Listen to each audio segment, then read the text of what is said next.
Welcome back mga paps. Sa wakas, ito na ang pinakahihintay ng lahat.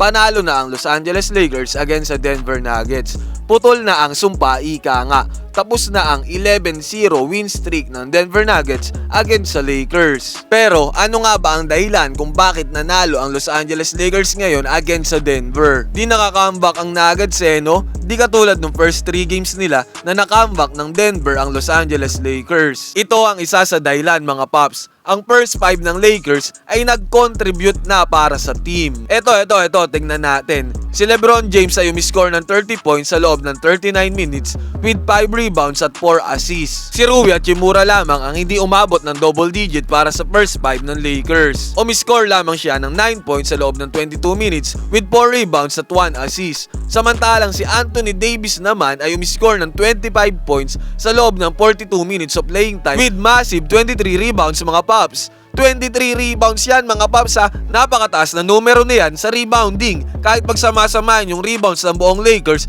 mas mataas pa rin ang rebounds ni Anthony Davis sa kanila.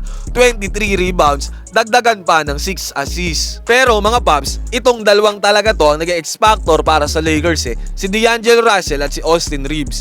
Si Russell ay umiscore ng 21 points sa loob ng 41 minutes of playing time at kumamada pa ng 4 rebounds at 4 assists. Samantalang si Austin Reeves naman ay umiscore din ng 21 points sa loob lamang ng 30 minutes of playing time at nagkaroon ng 1 rebound at 6 assists. Bukod pa dyan, umambag din si Taurean Prince ng 9 points sa loob ng 29 minutes of playing time. Hindi man mataas ang bench scoring ng Lakers pero hindi may kakaila na talagang nag-produce ang kanilang first 5 ng malaking puntos. Bukod pa dyan mga paps, di ba yung nakaraang video natin, pinoint out ko na si LBJ ang humahawak ng bola kada fourth quarter na ng laro.